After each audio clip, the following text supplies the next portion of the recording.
Welcome to the pepper cooking ചാനലിലേക്ക് എല്ലാവർക്കും സ്വാഗതം. ഇന്ന് നമ്മൾ ചെയ്യാൻ പോകുന്നത് ഒരു പുളിശ്ശേരിയാണ്. അതായത് നമ്മൾ മത്തങ്ങ കൊണ്ട് പുളിശ്ശേരി ഉണ്ടാക്കി, അതുപോലെ തന്നെ പൈനാപ്പിൾ കൊണ്ടുണ്ടാക്കി. അപ്പോൾ ഇന്ന് വേറൊരു കൂട്ടം കൊണ്ടാണ് നമ്മൾ പുളിശ്ശേരി വെച്ചാൻ പോകുന്നത്. അപ്പോൾ എന്താണെന്നല്ലേ, പഴുത്ത പപ്പരയ്ക്ക കൊണ്ടാണ് നമ്മളിന്ന് പുളിശ്ശേരി ഉണ്ടാക്കാൻ പോകുന്നത്. അപ്പോൾ അതിനെന്താ ചെയ്യേണ്ടതെന്ന് നമുക്കൊന്ന് നോക്കാം. ഇനി നമുക്ക് ആവശ്യമായ പപ്പരയ്ക്ക ഞാനിവിടെ എടുത്തിട്ടുണ്ട്. പഴുത്തതായിരിക്കണം, നല്ല പഴുത്ത പപ്പരയ്ക്ക. നമുക്കൊരു ചട്ടി എടുത്തിട്ട് അതിലേക്ക് ഇട്ട് കൊടുക്കാം. ഇതിലേക്ക് നമുക്ക് 2 പച്ചമുളകും കൂടെ കീറിയിട്ട് കൊടുക്കാം. പച്ചമുളകൊന്ന് നെടുകെ കീറിയാൽ മതി.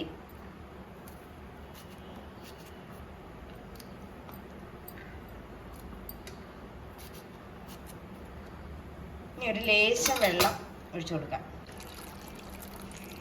ഒരു ലേശം വെള്ളം ചേർത്താൽ മതി. പഴുത്ത പപ്പരയ്ക്ക ആയതുകൊണ്ട് തന്നെ പെട്ടെന്ന് വെന്ത് കിട്ടും. ഇതിലേക്ക് നമുക്കൊരു സ്വല്പം മഞ്ഞൾപ്പൊടി കൂടെ ചേർത്ത് കൊടുക്കാം. ഒരു 1/4 ടീസ്പൂൺ എടുത്ത് മഞ്ഞൾപ്പൊടി ഞാൻ ചേർത്ത് കൊടുത്തിട്ടുണ്ട്. നമുക്കിനി അടുപ്പിലോട്ട് വയ്ക്കാം. നമ്മുടെ പപ്പരയ്ക്ക വെന്തിട്ടുണ്ട്. നമുക്കിതിലേക്ക് അല്പം ഉപ്പ് ചേർത്ത് കൊടുക്കാം. കഷ്ണത്തിന് ആവശ്യമുള്ളത് മാത്രം ഉപ്പേ നമ്മൾ ചേർത്തിട്ടുള്ളൂ. നമുക്കത് ഇളക്കി കൊടുക്കാം. ഇളക്കുമ്പോൾ തന്നെ അത് അലിഞ്ഞങ്ങ് ചേരും, പഴുത്ത പപ്പരയ്ക്ക ആയതുകൊണ്ട്. ഇനി നമുക്കിതിലേക്ക് ഒരു അരപ്പ് തയ്യാറാക്കി എടുക്കണം. ഇതിലേക്കുള്ള അരപ്പിനായിട്ട് ഞാനൊരു ജാർ എടുത്ത് വെച്ചിട്ടുണ്ട്. ഇതിലേക്ക് നമുക്ക് ഒരു അരമുറി തേങ്ങ ചിരകിയത് ചേർത്ത് കൊടുക്കാം. തേങ്ങ ചേർത്ത് കഴിഞ്ഞാൽ പിന്നെ നമുക്ക് വേണ്ടത് ഇതിലേക്ക് ഒരു സ്വല്പം മഞ്ഞൾ പൊടിയാണ്. അതായത് ഒരു 1/4 ടീസ്പൂൺ മഞ്ഞൾ നമ്മൾ അരപ്പിലേക്ക് ചേർക്കുന്നുണ്ട്.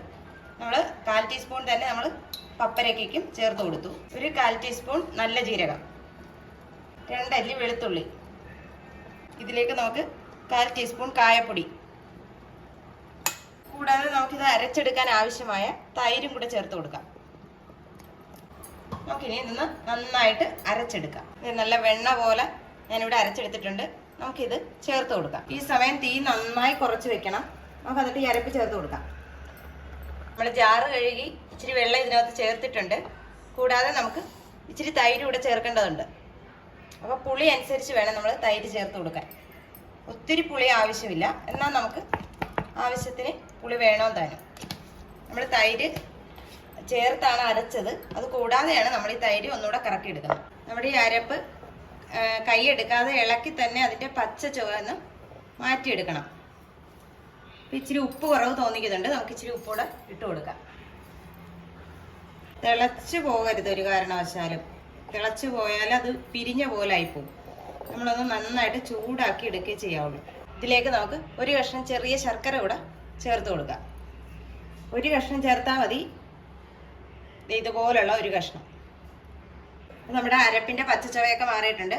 നമുക്ക് അതിലേക്ക് അടിച്ചു വെച്ചിരിക്കുന്ന തൈരും കൂടെ ചേർത്ത് കൊടുക്കാം.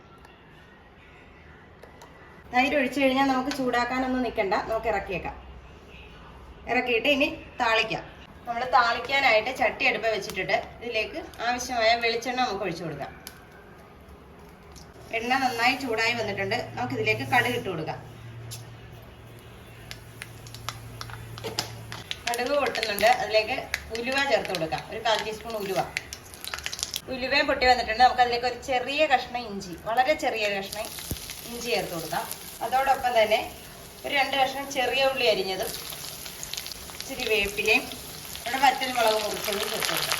കറവെല്ലാം മൂത്തിട്ടുണ്ട്. അതിലേക്ക് നമുക്കൊരു 1/4 ടീസ്പൂൺ കാശ്മീരി മുളക് പൊടിയാണ് ഞാൻ ചേർത്ത് കൊടുക്കുന്നത്. സ്റ്റവ് ഓഫ് ചെയ്തിട്ട് വേണം നമ്മൾ മുളക് പൊടി ചേർത്ത് കൊടുക്കാൻ. ഇപ്പോൾ താളിപ്പെല്ലാം റെഡി ആയിട്ടുണ്ട്. നമുക്കിത് നമ്മുടെ പുളിശ്ശേരിയിലേക്ക് ഒഴിച്ചു കൊടുക്കാം. അപ്പോൾ അതേ നമ്മുടെ പുളിശ്ശേരിയിലേക്ക് വറവെല്ലാം ഒഴിച്ചിട്ടുണ്ട്. അപ്പം നമ്മുടെ പുളിശ്ശേരി റെഡി ആയിട്ടുണ്ട്. ഉണ്ടോ, നമ്മുടെ പുളിശ്ശേരി ഇത്രയും തിക്നെസ്സിലാണ് വന്നിട്ടുള്ളത്. അപ്പോൾ ഈ വീഡിയോ ഇഷ്ടമായാൽ ലൈക്ക് ചെയ്യാനും ഷെയർ ചെയ്യാനും കമൻറ്റ് ചെയ്യാനും മറന്നു പോകരുത്. അപ്പോൾ നല്ലൊരു വീഡിയോ ആയിട്ട് കാണുന്നവരെ ടാറ്റാ, ബൈ ബൈ.